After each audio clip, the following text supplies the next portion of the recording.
I'm really delighted to have the panelists to have this conversation with, and I encourage us all to engage, and it's wonderful. I'm actually sat in Manchester, but I feel like I'm in Edinburgh, so it's wonderful. I've had a little trip up to Scotland, and that's absolutely wonderful. My father's great-grandfather was from Hamilton, near Glasgow. And so I also have a little bit of a Scottish ancestry in me. And so that's another story for another time. But I'd like to hear from our panel. So I'd like to ask Lisa and then Andrea. Who are you and where are you from? Okay, thank you very much for the introductions, everyone, and thanks so much to everyone for tuning in tonight as well for what I think is going to be a really useful and productive conversation. So my name is Lisa Williams. I run the Edinburgh Caribbean Association that I founded about 5 years ago. We do all sorts of events, from schools to community events involving music and dance, poetry and history. So one of the other things I do is run Black History Walks for Edinburgh, which I've been doing for almost 3 years too. And I also work as a consultant for quite a few of our heritage organisations across Scotland as well. So I grew up in England originally, grew up in Dorset, and then I lived in the Caribbean, where my mum was from Grenada, for almost 20 years. And now I brought my kids over here to grow up as Caribbean Scottish children. Hi there. I'm Andrea Baker. I'm based here in East Lothian. I am an opera singer and BBC presenter and sort of world traveling activist. I wanted to join this conversation because I think it's really important that people have open communication about not just being Black in Scotland or in England or in the UK or in Great Britain, but that we sort of start to talk and have an open discussion about racism and how it manifests itself in large and small ways in everyday society. Through some of my work, I've discovered that it's really important to talk about these issues in particular through music, because music transcends language, barriers of culture and barriers of nationality. And so I'm really happy to be here sort of talking to you all about some of the things that have come up as new for maybe some of the people watching, but also for us, perhaps those of us of color have been part of the conversation since we arrived. So I'm glad to be here, and hello to everybody, and thank you for the introductions. Brilliant, thank you. I'd like to ask you actually, how do you feel about the question, where are you from? It's a question that I'm asked fairly regularly, and I have mixed feelings, and I wonder if either of you or both of you have a response to what it feels like if someone says, where are you from? Shall I go first? Yeah. Okay. Well, I have me with my English accent in Scotland, so I think that's one thing people. I've been asked it over the years because people like to box you, they like to categorise you, they kind of want to figure out what your ancestry is often. I think it can be asked innocently sometimes in a way that isn't meant with any kind of malice. I think it can lead to a sense of othering. And I think, you know, I hear a lot of people saying how uncomfortable they feel about it, especially in a place where they've been born, where people are still questioning belonging. So I understand why there's a lot of discomfort around it. I don't always want to answer it. Sometimes, you know, people will almost inspect me. And this happened when I was a kid growing up in a mixed race family, and it was fairly unusual where I was growing up. So people would look at us as a family and really stare at us as kids to kind of see how we turned out, kind of thing. So I grew up with that as a kid and being quite used to that, walking around the streets of Dorset. Being up here, it depends on who's asking and trying to figure out what they're trying to get out of the question. Sometimes I've got energy for the question, I don't mind.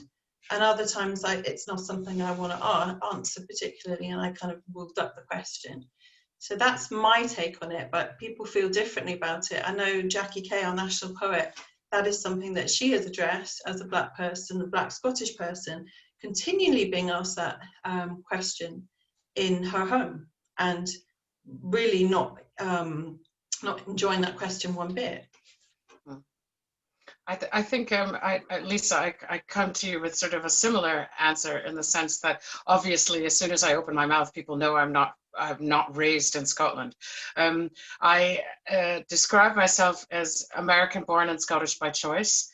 But I know in particular, for me in this country, the question holds a whole host of triggers. My husband is from Inverness and speaks with a proper old school Invernessian accent. We live in East Lothian. He is often asked, aha, not from around here. So I think how you sound in this country gives you a particular otherness. And so I don't always associate that question with color. I often associate that with where you're from in the country. Having said that, I think that it's a loaded question, in particular having lived in foreign countries where English is not the first language. So that for me is also a different feeling, whereas in particular in Germany, when people would say, no, I mean, where are you really from? Then that tells you that you're going in a completely different direction than, oh, your accent tells me that you're from this part of the country. That's really a question about, because I would always say I'm Black, and the answer in Germany was, no, you can't possibly be really Black because you have freckles and you're light. Those Black people are from Africa. Where are you really from? And that again puts you in another corner. And when we spoke together before, I think for me, the other thing about where are you from, it comes all the way down to even on your passport. In the UK, unfortunately, I'm not just plain Black, I'm actually Black other.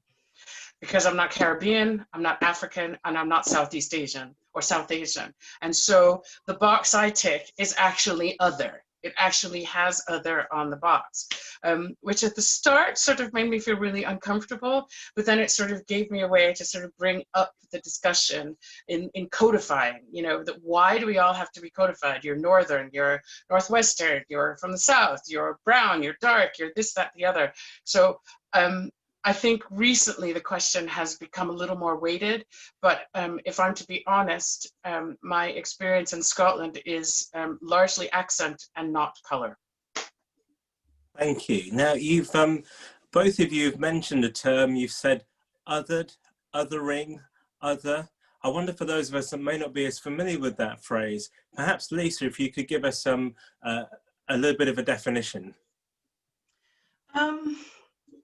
I don't know if I can give you a very good one off the top of my head, but I will say that it gives a sense of deviating from the norm and being something that isn't us. So you're therefore considered to be part of another group, and there's a distinction made for a very specific reason. And within that, there may be a history of distinguishing on, coming from a long history where you're distinguishing between different groups. And I'm sure as we go through this conversation, we'll talk about the history of race and racialization and where that's come from. So yeah, there's many ways of defining this, but I suppose in a nutshell, it's just that it's creating a situation where that person is made to feel not part of the group and maybe not fully welcome. Thank you, that's really helpful. And we'll come back to you in a moment, Lisa, because I'd love to hear a bit of the story of the Scottish journey with race, in fact, Edinburgh's journey with race, and maybe even specifically thinking about St Andrews and St George's West as well. But one of the ways I understand othering is that I grew up in Yorkshire, and I thought of myself as I was growing up as a Yorkshireman with Caribbean parents. But as I got older, I realised people saw me as a Caribbean person who lived in Yorkshire. And so for me, that was the idea of othering, that actually I didn't belong to the tribe I thought I did. Lisa, I wonder if you can give us a bit of an overview of some of the story of maybe Edinburgh and race, and perhaps St Andrews and St George's West. And Andrew, it'd be lovely if you could colour in for us some of your own understanding too. Yeah, sure. I mean, the history of Black people in Scotland is a really long one, and I think when I give talks, that surprises people.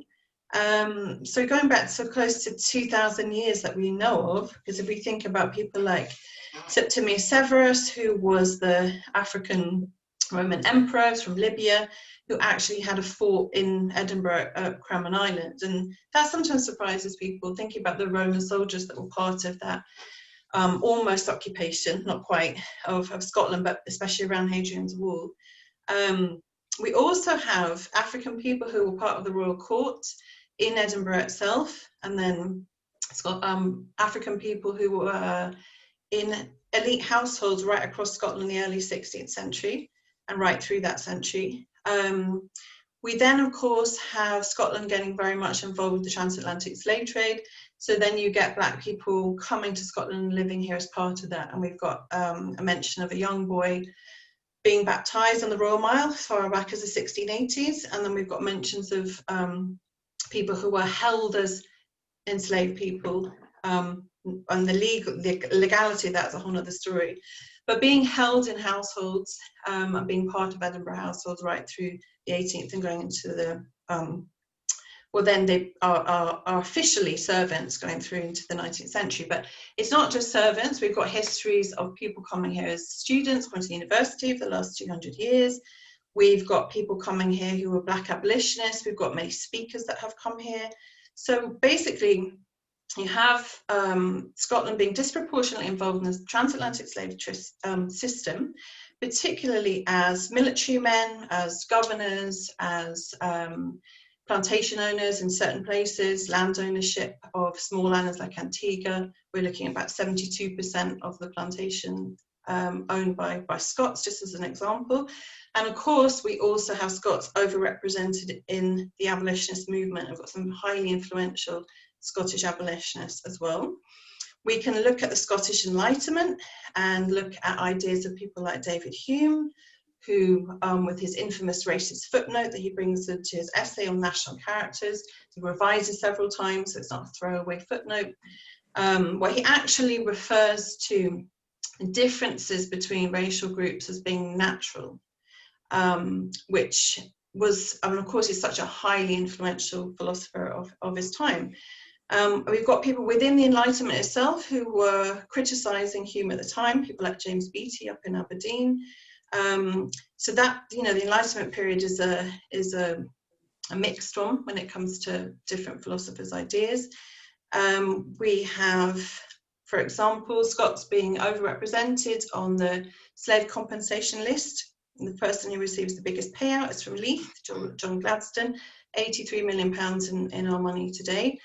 And actually the church that he helped to found down in Leith is now the Sikh temple, interestingly. So we have a lot of that money that comes into Scotland after emancipation that is put into educational institutions and into railways and into all sorts of infrastructure that we still benefit from.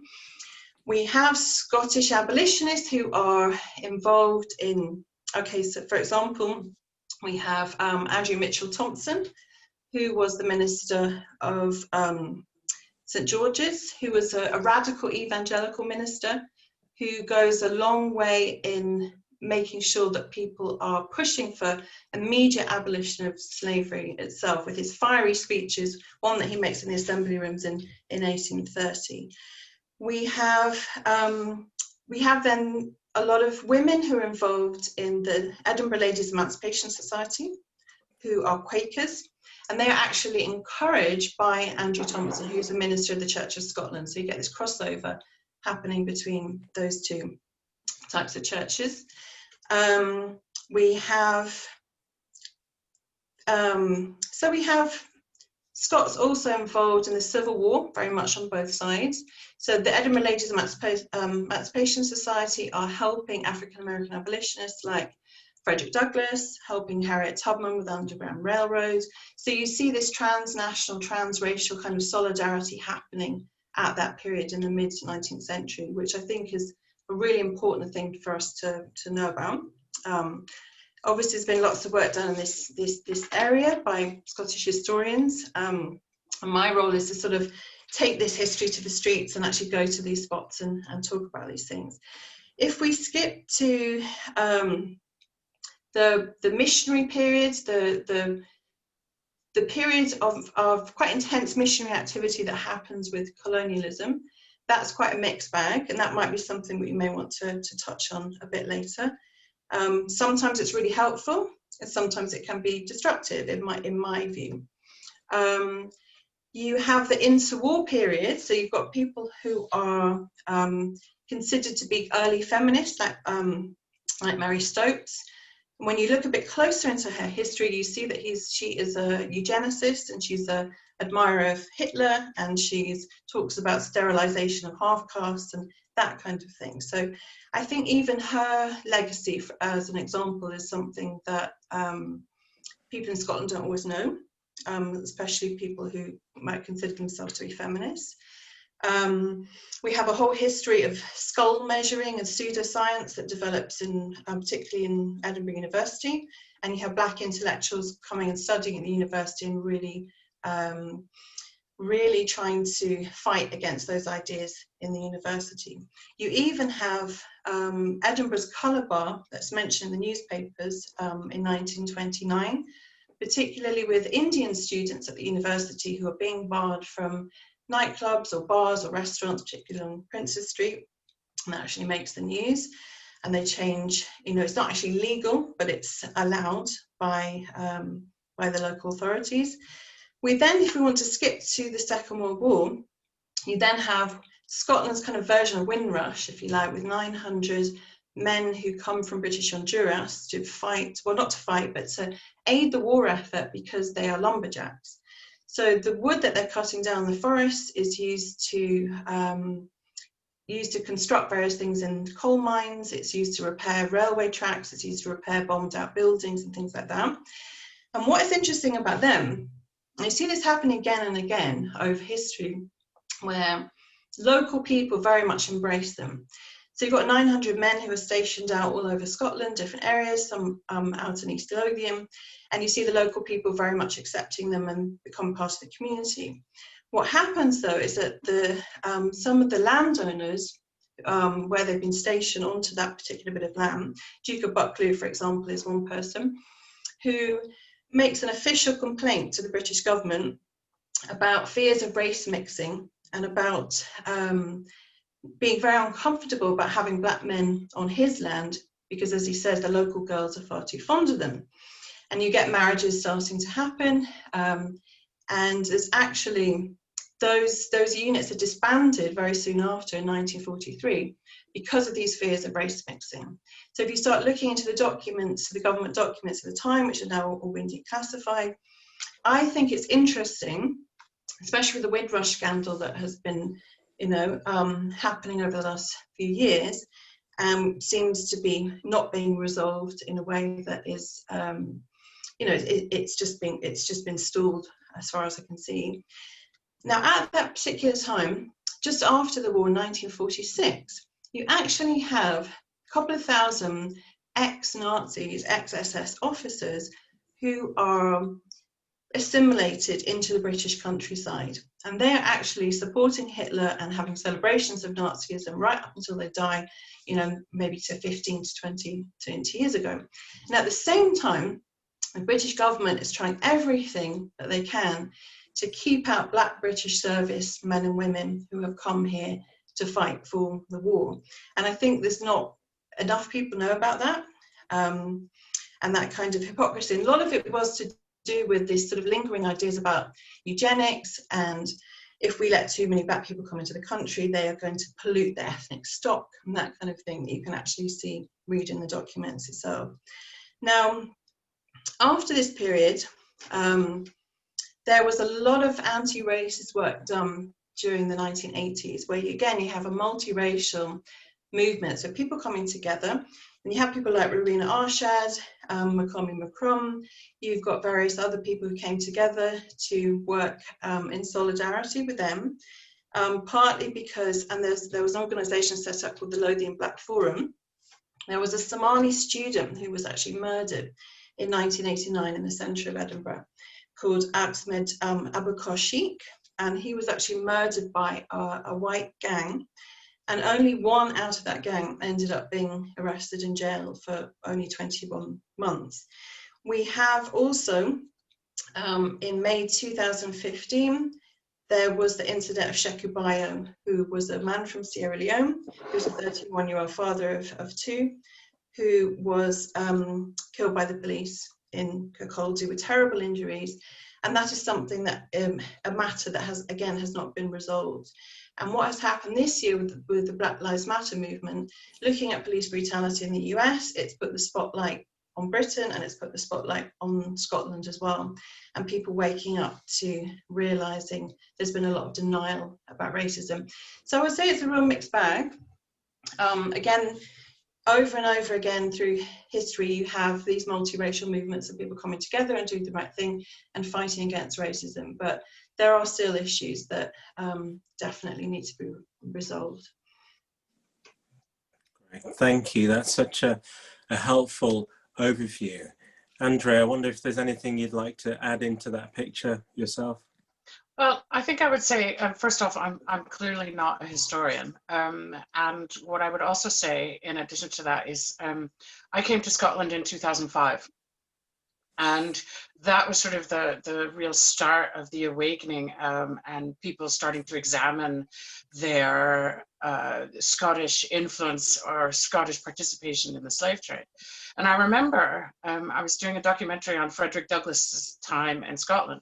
And I remember thinking, how is it possible that Scottish people have no idea that they were deeply involved in the slave trade? Because as a Black American, all of our overseers, which is what they were called in America, but they called them here bookkeepers, were either of Scottish or Irish descent. So for me in particular, it was kind of like, wait a minute, how is this possibly happening that Scotland sort of still thinks it wasn't us? It was, we had nothing to do with it. And so I find for me, what's quite interesting is the energy that's happening now in really sort of starting to discover that and talk about not just the slave history, because I don't want people to think that the only history of Black people, either in the UK or on the planet, is only related to slavery. But that there seems to be exactly what Lisa was saying, that there's a real dichotomy. There's, a sort of split between those who are actively fighting against the system and then those who are maybe subtly or quietly participating and keeping the system alive. And I think this kind of discussion is great because you can have people from outside of Scotland or within Scotland who can talk about maybe some of the realities that have been either erased, forgotten, or to use a standard term, whitewashed from history. And I think it's much more diverse and much more full of yin and yang than makes for comfortable reading and is easy to unpick. That's, I think, from a non-historian perspective, that is what's really surprising to me in Scotland, that it's really a heck of a lot more complicated than people want to admit. Right, thank you. So helpful. Just got a few more questions and then we'll throw it out to the questions which are gathering in the chat. I wonder, how could your organization, your institution, that you're part of, your industry, become more of a home for Black people? How could your organization, your industry become more of a home for Black people? I don't mind who starts. I mean, I'll go there just in particular as an opera singer. Yeah, it doesn't get more exclusive than that. I think in particular what I see across across a large spectrum is that when we have a Black History Month, or when we have feminist issues and whatnot, the people making decisions about how that's going to be highlighted never come from the community in which they are trying to highlight. And so I would say in particular in the classical music industry and in the arts, the only way to make a change is to have people who are that change on the board and in being part of the decision makers. I think it's great to have Black History Month. It's, you know, love it, wish we didn't need it. It's fabulous. But far, far, far, far, far too often, the people coming up with the syllabus and the decision making are not Black.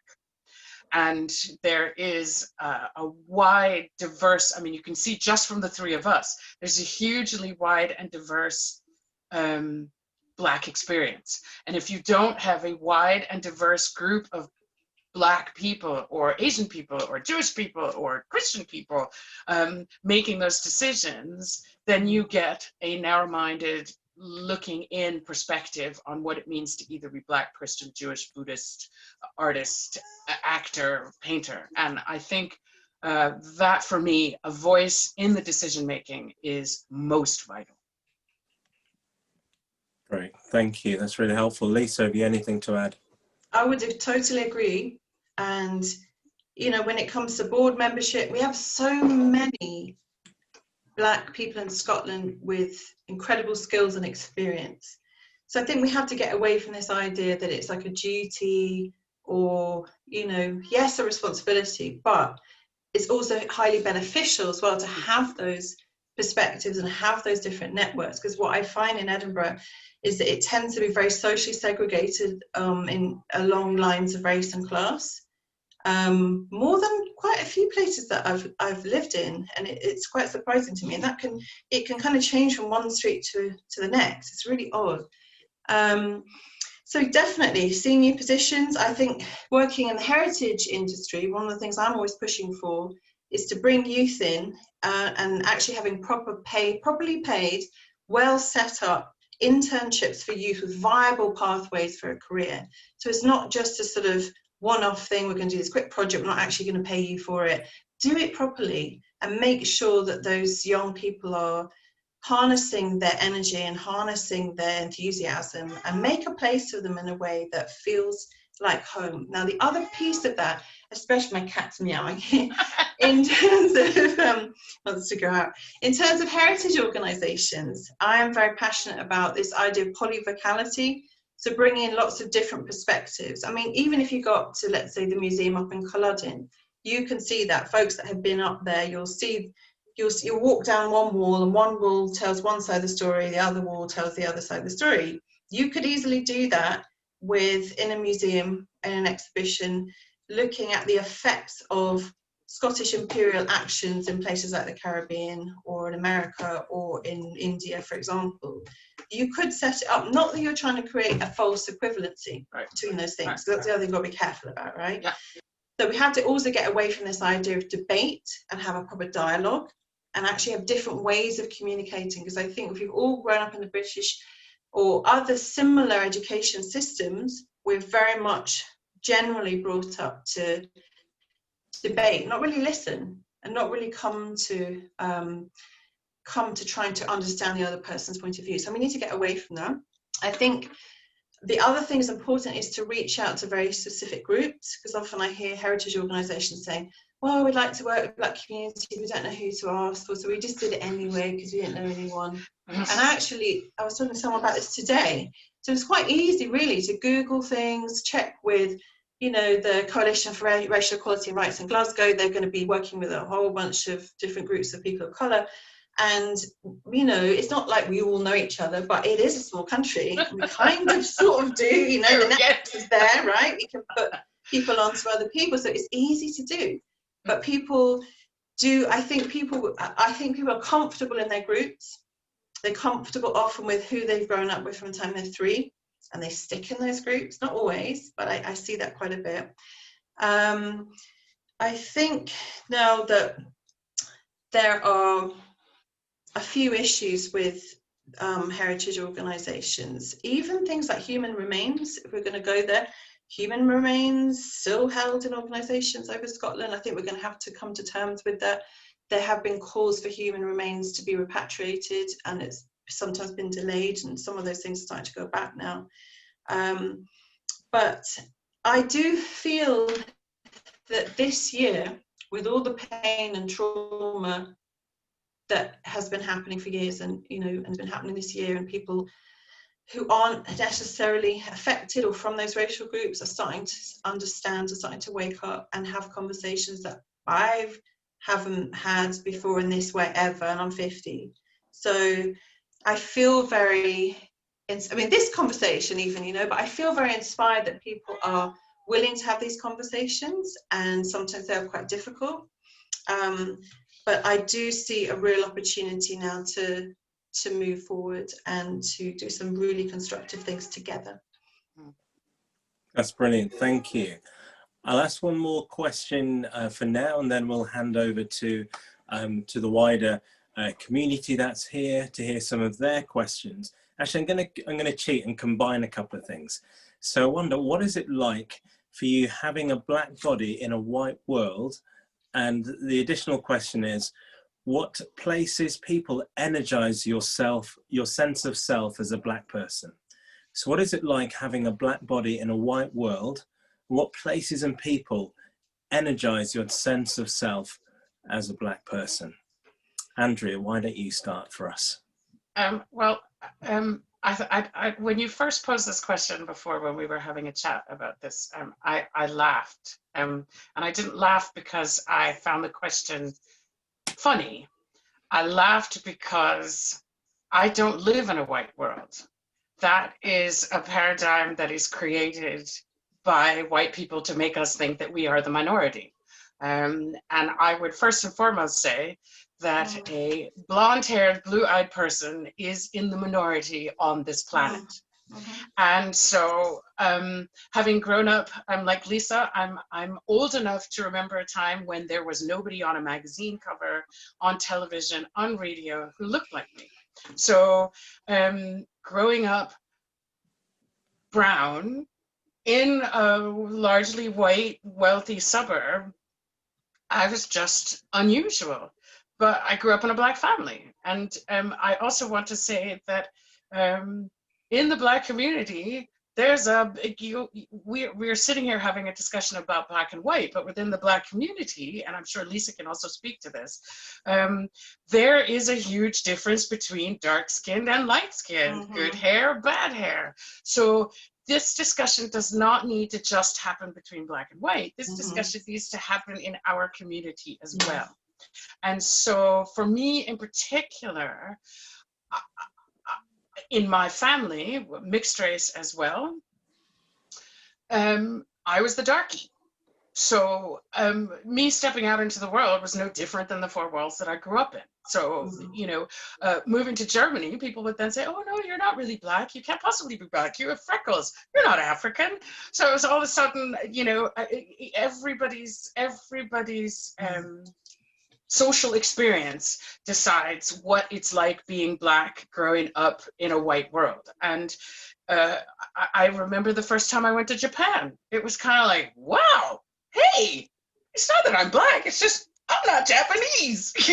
So you stuck out like a sore thumb, and people were kind of like, wow, how cool is that? And so I would say that that in Scotland, what I really enjoy is that there's a mixed race culture in Scotland and in the UK where one can be black and be Scottish and nobody bats an eyelash. And I think that that's a wonderful thing.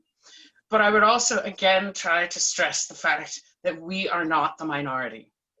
People need to wake up and realize that we are not the minority. And when we come to that term, and when we can discuss within all of us, that what we really need is just to take each other as we come. There are good and bad across the spectrum, and that's what I really strive for. Yeah, I'm sorry, that was very personal, but I find the question of black in a white world really an uncomfortable one. Right, thank you. Lisa? Yeah, that's really interesting, Andrea. I think it does, I mean, obviously your experience can change depending on where you go to. That can be quite, I think as a young person, I found that quite difficult to navigate because you'd be classified as something different depending on where you were. So obviously me, being mixed race, being a fair complexion, I've escaped the brunt of a lot of racism of darker skinned friends that I have, and I hear their stories in Scotland and what they go through on a regular basis. Now, what is interesting about Scotland, they did a survey a few years ago, I don't know if it's changed, where they found, and this is so different, I think, Andrea, you might want to discuss this, how different it is from the US in terms of the acceptance of mixed race relationships. My parents had some issues when they, this is in the early 60s, people didn't really always accept it, and there were weird comments being made. But on the whole, compared to the US, it is really different. I think people socialize much more with each other, and definitely romantic relationships are not really unusual. And Scotland was the highest acceptance rate in the whole of the UK. It was close to 90%. Total acceptance of mixed race relationships, totally normal. So that's interesting in itself. I'm not saying that mixed race relationships are the key to the end of racism, because I don't believe that in any way, right? I'm not one of those people. Some people do. They do say that. Now, I know even growing up in a mixed race family, my father, I mean, I don't talk about this very often, but my father has some very significant racist beliefs. His wife's black, and growing up with that was very difficult, actually, and it's not something I talk about much. So, for example, he was a pilot. He would go off to South Africa during the apartheid regime and leave us all at home because we couldn't go. And he'd come back and tell me about apartheid, and I'd be like, "Daddy, what's apartheid?" And try, even at 8, trying to figure that out, and like, why couldn't we go as well? And things like watching my parents being racialized in different ways and treated in different ways, even coming to my school, which was a privilege. It was a private school. We had a lot of colonial parents there who supported apartheid, and a lot of young, I get massive arguments with people who would talk about how wonderful apartheid was and how Nelson Mandela was this evil terrorist and so on and so on, right? So for me, and actually being called Kaffir myself as a young person, and being shut out of, social events and that kind of thing. So I say I've escaped a lot of the brunt of it, but there were comments which I never talked about to white friends. Even now, some of my school friends don't even know about those things, and they're surprised when I bring them up because they didn't know. But things like, there'd be like a white parent who refused to shake my mum's hand, and yet I was friends with the parent's child, so kind of strange thing like that, just watching how they were treated really differently. Now, for me, there's been things like, okay, I might get weird looks from skinheads on the street. I've had that. I've had very hostile looks from obvious skinheads. People who are like that on the bus making comments behind me and like moving and looking very hostile and that kind of thing. So I've had that kind of stuff up here. My kids now have escaped really overt racism. Their schools have been pretty good on the whole. My son had a racist bullying attempt at primary school where the child ends up, fighting him. My son's a Caribbean-born child. He hit him back very hard and it ended. But the head made sure, took him into the office, and they really dealt with it in a very, very good way, and it doesn't happen again. But this is something that is not the norm across Scottish schools, and there's some horror stories coming out of our schools with young people and what they are having to go through. It's much worse than I think people realise. So, yeah, for me, it's been, mixed, not someone to use a pun, but it's been a mixed bag. But this colorism thing is something that is, it's come out of this racialized system that was set up for different reasons, and to justify slavery and colonialism, and mixed race people where they fell into the hierarchy of all that, depending on their backgrounds, whether they were legitimate, whether there were very many factors within there. But that's something that is also very much used and promoted by the media as well. Light-skinned people will be promoted, especially amongst musicians. You've got people like Alexandra Burt talking about wanting the people that are promoting her suggesting she bleach her skin in order to be more marketable and all that kind of stuff. We had Beyonce's father talk about, you know, encouraging her to pushing her forward because he knew she was light skinned, that kind of thing. So that's the kind of offshoot of racism that's very real. In America, you know, Andrea, I'm sure you know, can talk about that whole history, the paper bag test and all those kinds of light-skinned American fraternities and sororities that sort of kept the power within a certain group of people. So yeah, these things are important for us to unpick and discuss. Great, thank you very much, both of you. So we're going to continue to unpick and discuss, and I'm going to slightly swap seats a little bit, and I'll join the two of you in responding to questions that have begun to arise from our chat. So if I can hand over, I believe, to James, who has has been gathering questions for us. Thank you. Thanks, Azariah. I'm going to be very naughty because I know quite a lot of people on this call. So I'm going to ask a question from some people and then turn other questions back onto them. So you're not going to find it easy. The first one which I'm going to put is one which relates to Scotland supporting the Bantu homeland schools in South Africa. Was that a good thing? Or was that not a good thing? And I'm going to ask that to Ian and Isabel White. But the question which Ian and Isabel had asked, and which I think we should ask to Azariah and to Andrea, is a much, much broader one, and very much where we are all coming from. Those of us who've been in and at St. George's West over the past 30 years is, and I know Ian White has thought of this very, very much, how can we best effect challenge to the underrepresentation of what is generally, but not wholly, called BAME citizens in public life in Scotland? Now, that is a very, very current question, a huge question. Those of us who have been in South Africa know that affirmative action is not the best answer to that. But what would be the answer to that? So, Ian and Isabel, can we ask you first to think about support of Bantu homeland? Was that a good thing, or was it not a good thing, or what are your thoughts? Well, we were, of course, involved in the anti-apartheid movement for a very long time.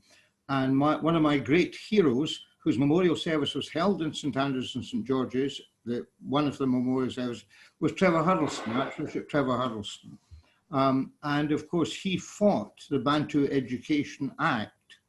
And the school in South Africa, which he was very much involved in, Sophiatown, was closed anyway and defied the Bantu Education Act. But I have to say that my involvement with the Africa Committee of the Church of Scotland brought me up against a number of people who stayed in South Africa, people like Ian Moyer, known to some here, the Duncans, who taught in schools or were missionaries, and who within the apartheid system, I think, really made some effective changes. And in fact, one of the great institutions which was closed by the Bantu Education Act was Lovedale College. And people like Mandela and Oliver Tambo and great heroes were part of that. Thank you for the question. For me, a grid that I use that helps me in terms of thinking about this is to think about head, heart, and hands.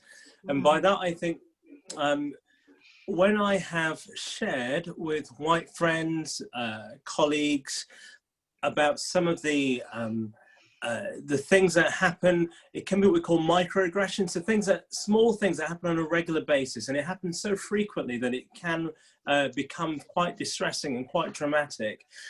When I begin to share what's going on in my world and my sphere, is that people's responses is to begin to minimize, to begin to rationalize, and to begin to justify why actually it's not as bad or it's not as big or that I'm oversensitive to whatever this thing is. And so the first thing is head. If we can learn to get out of our heads, as in assess everything cerebrally first and then bring some emotion in afterwards, and actually get alongside, because those that we love, if they're going through a tough time, we listen and we trust and we walk alongside them. So the first thing is head. Please stop analyzing and assessing if black and brown people tell you that they're facing something that has a sense in which they're encountering some prejudice, some bias, some unjust use of power against them because of mischaracterizations and caricatures about who they are. So first thing is head, get out of your heads. The second thing is welcome people into your hearts. So in my sphere, that's often the church, and people can meet and have in usual times sort of teas and coffees and things like that. And there's a place at which you come together to share communion, share the bread and the wine, and that's a special time. You share the peace as well.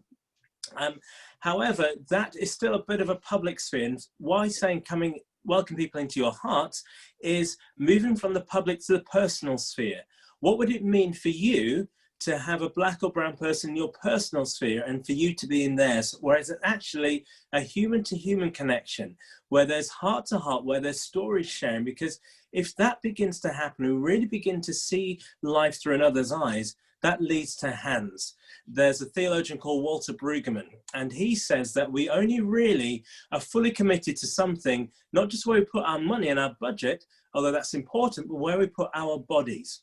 So the places that we go, the people we stand alongside, where we put our bodies, that's really where our hearts are. And so for me, head, heart, and hands is a helpful framework to begin to think through. And then finally, I'll just say, think about the spaces we're inviting people into. Those spaces may not feel or be as safe for the person you're inviting them into as it might feel for you. And so something needs to be done into that space or culture to make it more hospitable.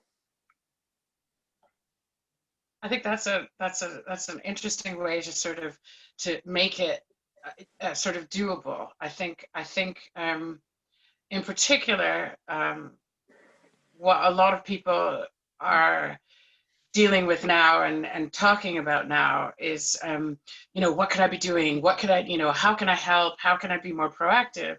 And for me, in particular, operating in a largely white space, I'm not a regular churchgoer, excuse me, but I think that a lot of people are scared. So when your black friend isn't there and somebody else makes racist or uncomfortable jokes or says something uncomfortable, say something. Yeah. Just say something. And the more people who risk that, that's what when I talk about allyship, I mean, Ian White, an ally, a Scottish ally who packed his bags and went to the South at great risk of life and limb and liberty. Yeah. That's what we're talking about. And it doesn't have to be get on the bus and go and fight lynching. It can be very simply on the bus when somebody makes a racist comment against a traveler or a Catholic or a brown person or a gay person or a trans person, just be there and let that person know, no, I do not support. This is not what the general community supports. I see you and I'm telling you no. That's what allyship is. And it doesn't have to be big. It doesn't have to be huge. It just has to be, you know, there's an American, you know, they and even Black people all over the place, y'all know. There's the nod. I see you. I see you. If you're in a white space and I see a Black person or an Asian person or a queer person, I don't know you from Adam, but I look at you and I see you. And when a white person takes that energy, it is empowering. And all it means is, I see you. We can debate, we can talk, we can chat, we can argue, we can disagree. But if I see you and I feel you, that is what allyship is. Mm-hmm. And if we can get people on a large scale to do that, because I know most people aren't racist thugs. They're not. They're just not. If you just get people to do that small thing in wherever space you find yourself, we can affect change. Yeah. And Andrea, your points there are very much opposite to one of the other questions, which is about, is the term BAME helpful? Now, our generation, and I probably inappropriately associate myself with your generation, know that we have moved on from LGBT to LGBTQ, plus LGBTQII, LGBTQQII, and as our friend in Edinburgh, Marcus Dinskov, will say, the whole alphabet. Thinking of this wider approach to diversity, do you, Andrea, well, I think I know the answer now, but how do you see that use of BAME as being an appropriate way of getting over to other people that we are talking about wider diversity? Does it help or does it not help? I hate it. I hate it because it sticks me in a box. It's like, you know, when my Scottish husband goes down south and they just make jock jokes. I hate it. I hate it. The three of us who are part of the BAME group who are in this panel are three of the most diverse people you can imagine, and to stick us in one box just because I'm brown or my dad was Black and my mom is half Irish and Black. I mean, but I know there's a box ticking exercise, and it's easier to say BAME than it is just to say, well, hey, you don't look like me, or your experience might be different than mine. I know it's something that we have to suffer through. I'm also, as you said, of generational. I'm old enough not to be African American. I consider myself Black, which I know the young kids these days, that's not how they describe themselves. But if we have to do a box, I'll suck it up. But I would really be happy when we just said, Scottish, I live here. I'm part of the community. I live here. I don't care whether I'm orange, blue, purple, or green, or brown, or Black, or yellow, or no color. But that's the fantasy world. I also think that there's also a little bit of a difficulty in the sense that the people who are making decisions about who is BAME are not BAME. So that is, again, I would like to, if I have to be part of a club, I would like to see some of those other members of my club look like me. And I think that's the issue I have, but I've been shouting about that for too long. So Lisa, jump in. Okay. All right. Well, politically Black was a term that was used down south, especially even amongst the British Black Panthers. You know, those Black and Asian people come together. There's a lot of solidarity. Southall Black sisters, Black and Asian women together, that kind of thing. That term, politically Black, is still used up here by people of, let's say, my generation, maybe a little bit younger or older. I think amongst young people, especially young Black Scottish people that I talk to, they don't like the term politically Black. They want to be able to tease out different experiences of different racial groups. And no one likes BAME. Nobody likes to be described as BAME, right? But it's one of those things that's kind of convenient for some reasons, right? So no one is ever going to like the term non-white. So it's trying to get away from that, right? So you know, we still haven't come to a term that is really everybody likes or anyone likes really. I think we do need some kind of signifier, of course, because of the power relations to do with how people are racialized. I think we also need to make sure that we have solidarity as well, because of course there've been many Asian people working in this field for a long time up here, and they're in, you know, in the majority when it comes to the AME people. So to have that kind of solidarity is really important, but we also have to look at how race affects different groups. And I mean, to be, you know, it's to be real, there's also anti-Black racism from the Asian community, which sometimes happens as well, and we have to be able to deal with that and talk about that too. And there's issues, of course, between people of different religions within Asian groups and so on. So it is quite complicated.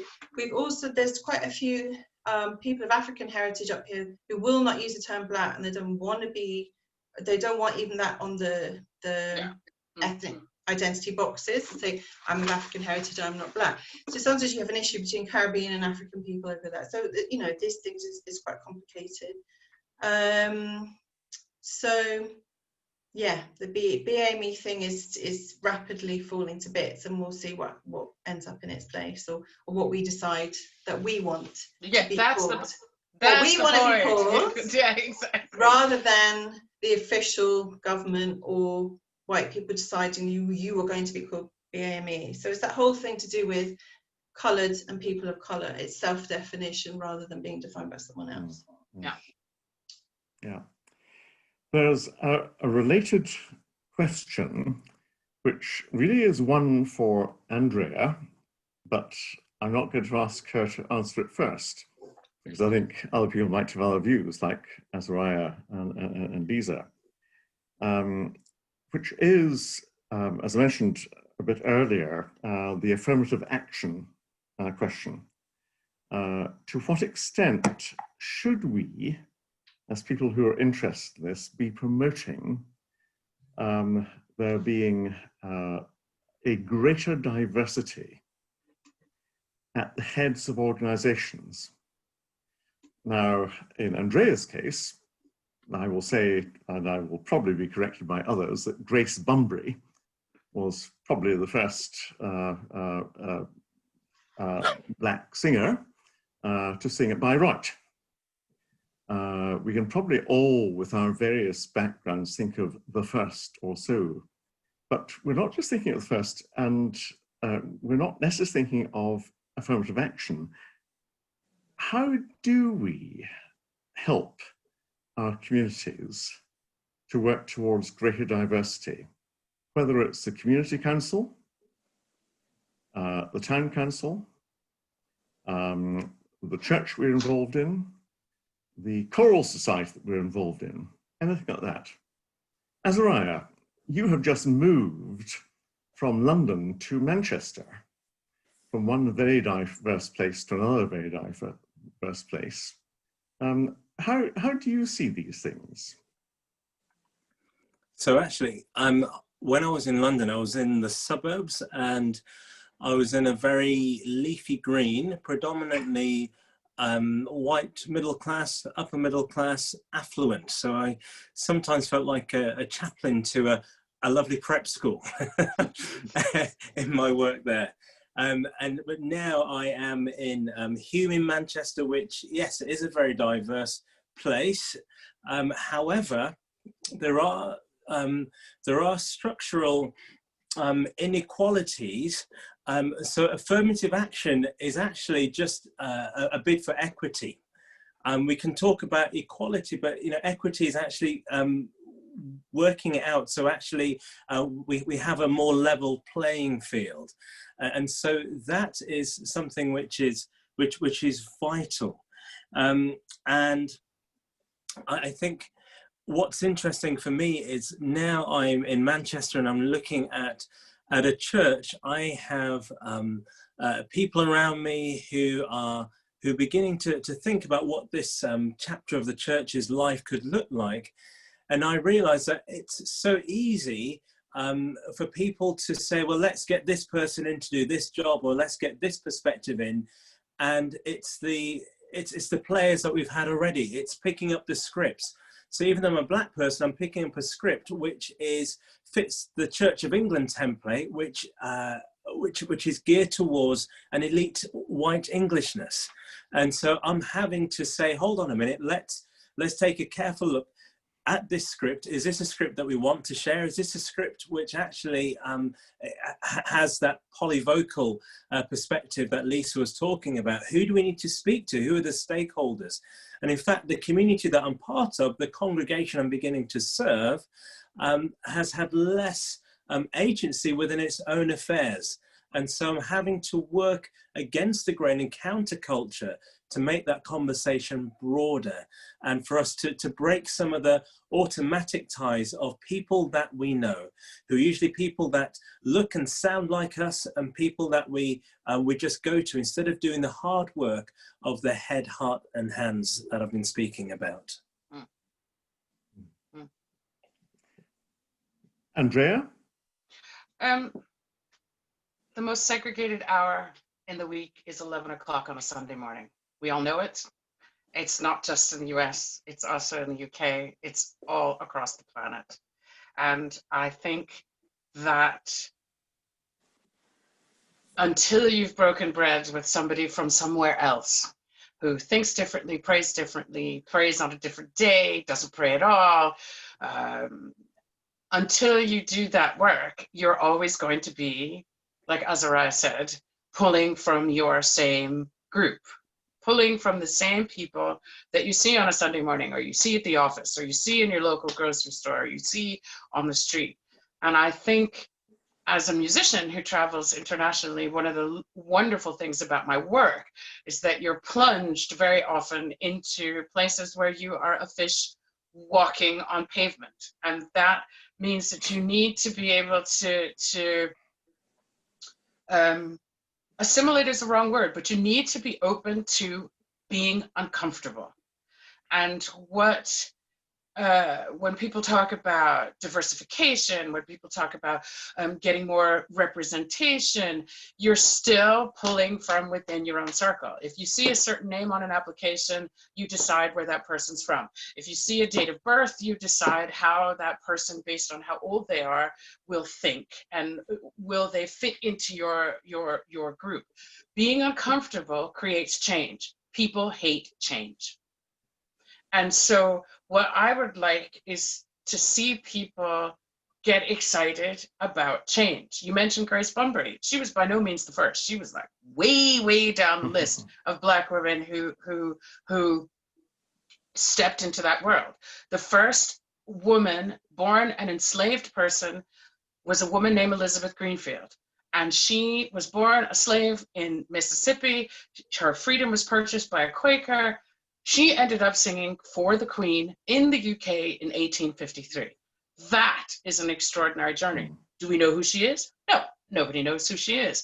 But her skill brought her into a place where her color was no longer relevant because of her skill. And if people looked at the skill set as opposed to the name, as opposed to the postcode, as opposed to the parentage, as opposed to the lineage, I think we'd be looking at a very different situation. But unfortunately, we don't live in that kind of society. Who you know is how far you get. Where you went to school is how far you get. Who you studied with is how far you get. How prominent your church is how far you get. And until we start to change that from within inside, I don't see much happening, even with all of our goodwill on this chat. Yeah. At the millennium, people in our church were asked what we should do for the millennium, and I ill-advisedly put down my bit of paper, sell the church and give the money to the poor. That wasn't taken up by many other people. But here's one related to our building, our amazing elliptical building with its wonderful acoustic, its wonderful organ, its wonderful musicians, and all the things that go on in the centre of town, which we're part of, but which might be one which is quite close to Lisa's thoughts. Our church stands not much more than 100 yards from the Melville Monument, which was an issue during this year as to whether it should still stand there. And quite a diverse number of people took different views. Are people like Melville appropriately maligned, the question goes, or is it a reflection on their time? And if so, how do we, as the diverse 75 people who are on this Zoom tonight, how do we respond to people who either want to take down the Melville Monument or want to retain it and put up a plaque reminding people of the issues and the seriously bad issues there? How do we take that forward? Lisa? You've given me the tough question. That's not fair. But what I will say, try and say as quickly as I can. It's interesting because Henry Dundas first, where he honed his skills of oratory was at the Church of Scotland Assembly, apparently. And looking at his history, looking at him again as a classic example of Scottish involvement in the transatlantic slave system, and being the person who sent out the governors, who did some things that even he said had gone beyond the realm of any sort of human decency whatsoever. So we're talking about genocide, we're talking about of indigenous people, we're talking about starvation, exile, putting down wars of resistances throughout the Caribbean. And I think often you will still hear historians, even within that debate itself, saying it wasn't good for anyone at the time. Mm-hmm. And those kinds of sentences really bother me, because that means enslaved people in your world still are not considered to be human beings. That's fairly clear from that sentence. So if it was not good to abolish slavery at that time for anyone, it's a crazy thing to say, because there were so many people at the time who, you know, particularly within Scotland itself, who didn't have a political voice but were very committed abolitionists. I think when I do my tours, I don't point the finger I don't put the finger of blame obviously squarely on Dundas himself, because we need to look at, for example, Prime Minister Pitt, who we are venerating also down George Street, and Pitt and Dundas get together and they send out the biggest military mission that has ever left Britain. And not enough people know this, and not enough people discuss the Haitian Revolution or know about the Haitian Revolution. They know about the American and the French. But the Haitian Revolution was so key in that you have people who are enslaved actually self-emancipating and being able to beat the three armies of the three biggest empires on earth at that point. What a feat. And actually how this links into this, to be a little bit controversial, it's actually African spirituality, which has been very much denigrated, that was part of creating that unification at the very beginning of the Haitian Revolution that allowed that to happen. And I think some of the more tricky areas, especially for people who are within the church and very committed Christians, is one, to look at the particular history of Christianity and how that's played out in the slave trade system, for good and for bad. And sometimes, you know, how Christian missions actually help to encourage enslaved people themselves to self-emancipate as well, and support that here, of course, as in the abolition movement. But I think we need to look very carefully at the history of how other religions have been denigrated, or other religions, or even the remnants of African spirituality that's very difficult for enslaved people to hold on to. Or even, let's say, Islamic scholars that left West Africa and were not allowed to read and write. And these were very important Islamic intellectuals in their own communities before they were taken across the Middle Passage. So I think it's important for us maybe very difficult, I think, for established churches to look at that specific part of the history where African spirituality is actually still illegal in places like Jamaica, for example, because of this history. And also things like, you know, during the Black Power movement in the Caribbean in the 1970s, a lot of the statues were painted black. So looking maybe at the psychic impact, I think, of, let's say, Black people in the Caribbean, thinking of the divine only in terms of being white and being male, and that being the people that you venerate. And so in a way to throw out something maybe a little bit from left field, imagining what it might be like to operate in a space where the idea of the divine is only ever an African female, and what it would be like for you operating in that space and growing up within that particular space, and how that might affect your psyche growing up. So I'm kind of, when it comes to the statue, again, it ties into it in terms of what we venerate and what kind of ideas that we want to venerate. And it is really, if you look at the history and you know the history, you'll know that we are not taking present lens and putting it on the past. Because there were so many people at the time who were against those views, and also being oppressed as white working class people within Scotland at that time as well. So that's a very long answer to your question. But yeah, I think there's many things that we could do with that statue beyond that binary of taking it down or putting a plaque. Yeah. That, I think, is our last opportunity for putting together the various questions we've had. And so it's now a chance to hand back to Azariah and to Rosie to wind up what has been an absolutely fascinating, utterly fascinating hour and a half.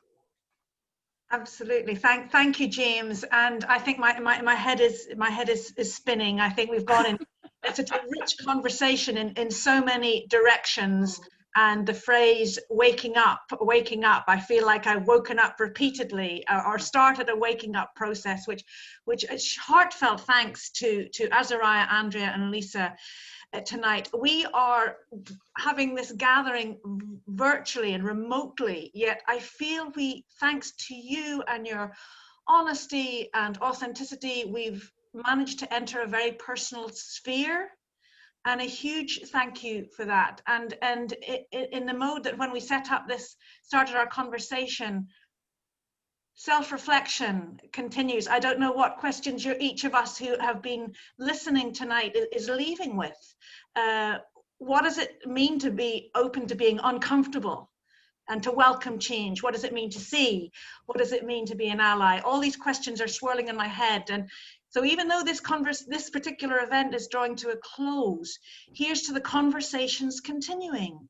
Here's to each of us taking responsibility to how that might happen.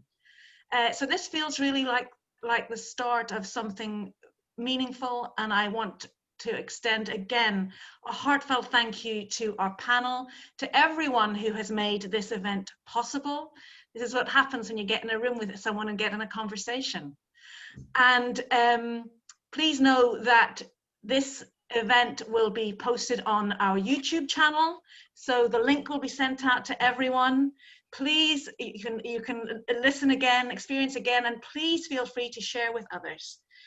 But for me now, a last word goes to our panel. Great. So Andrea, Lisa, do you have a sentence or two to leave us with this evening?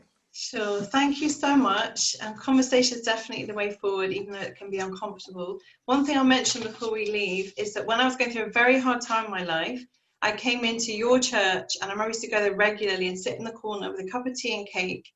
And the people, when they were so kind and friendly, it was very nourishing to the soul. So I just want to say that. And thanks very much for organising this evening. Andrea. I would say the same thing. As a devout humanist, I regularly attend St. Andrews and St. George's West and feel the spirit. And I just want to thank them for giving me, as my parents, I'm sure, are very happy about my home church here in Scotland. And I would also like to thank everybody who's been tuning in, and to fellow panelists, just for having the conversation. If nothing else, Black Lives Matter Mach 2 has made people more open to discussion, And I hope everybody watching and everybody involved will just take the time to turn to somebody and say, hi, hello, who are you? That's brilliant. Thank you. Yes, me too. It's been such a pleasure and such an honour. Thank you to all of you who have come here this evening, and so a little shout out. There's some students at the University of Aberdeen who are studying a book which I wrote. And so some of them jumped in, and so it's lovely to see some of their names. But to end with, I'd like us just to hold a moment of quiet. And if you see behind Lisa, there is what you could imagine as, imagine if that were the divine. Imagine if that picture were how we envisaged who God was and who God was to be to us. So let's just hold a moment of quiet. And look at Lisa and look at the picture behind her, and just hold that, and just continue that thought experiment and see what that feels like to live within that world.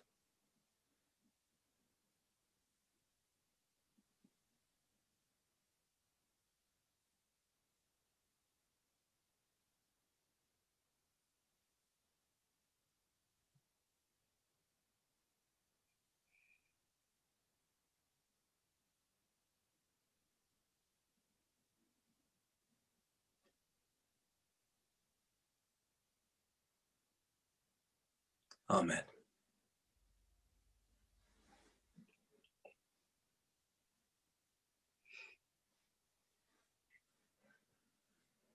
Thank you and good night. Good night, everybody. Blessings. Good night.